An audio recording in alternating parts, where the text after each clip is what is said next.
আসসালামু আলাইকুম। আমরা আজকে চেঞ্জিং সেন্টেন্সের ইন্টারোগেটিভ পার্টটা আলোচনা করব। চেঞ্জিং সেন্টেন্স কিভাবে একটা বাক্যকে ইন্টারোগেটিভে রূপান্তর করব। তাহলে আমাদের সবচেয়ে মোস্ট ইম্পর্টেন্ট হলো এই সূত্রটা।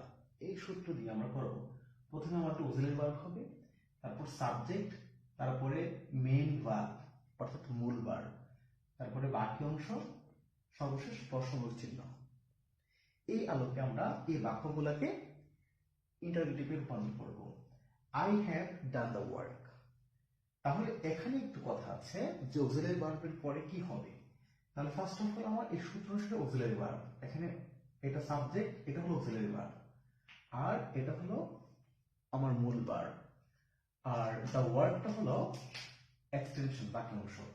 তাহলে এর ফার্স্টে আমাকে হ্যাভ, হ্যাভ যেহেতু এই বাক্যটা অ্যাফার্মেটিভ এই জন্য আমাকে লিখতে হবে হ্যাভেন্ট, হ্যাভেন্ট। তারপরে কি সাবজেক্ট, এই সাবজেক্ট আই, তারপরে main verb done, done, haven't I done, তারপরে বাকি অংশ এক্সটেনশন হলো দ্য ওয়ার্ক, দ্য ওয়ার্ক, সর্বশেষ প্রশ্নবোধক চিহ্ন। I have done the work, আমি কাজটা করেছি। এর ইন্টারোগেটিভ হলো haven't I done the work, আমি কি কাজটা করিনি।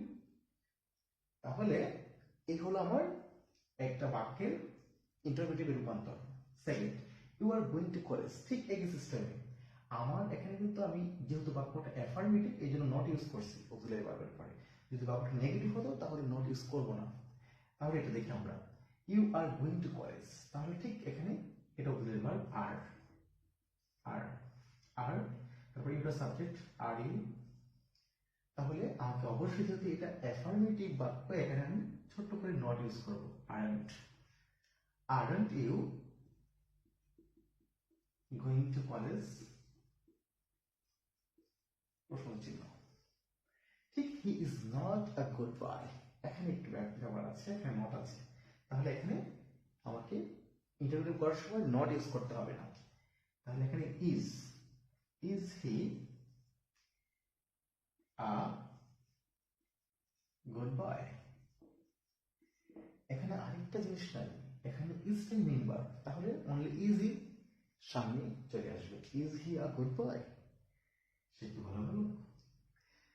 এই হলো আমার সূত্রের আলোকে, এই সূত্রটা দিয়ে আমি, অর্থাৎ ফার্স্ট অফ অল আমাকে অক্সিলারি ভার্ব এখানে আমি চাইলে যদি অ্যাফার্মেটিভ হয় তাহলে নট ইউজ করব, আর যদি অ্যাফার্মেটিভ না হয় তাহলে নট ইউজ করব না। তারপরে সাবজেক্ট বসবে, তারপরে মেইন ভার্ব, তারপরে এক্সটেনশন, সর্বশেষ প্রশ্নবোধক চিহ্ন। আশা করি এই ভিডিওর মাধ্যমে আপনি অবশ্যই চেঞ্জিং সেন্টেন্সের কিভাবে ইন্টারপ্রেট করতে হয় সেই বিষয়টা বুঝেছেন। Thanks for watching this video. আল্লাহ হাফেজ।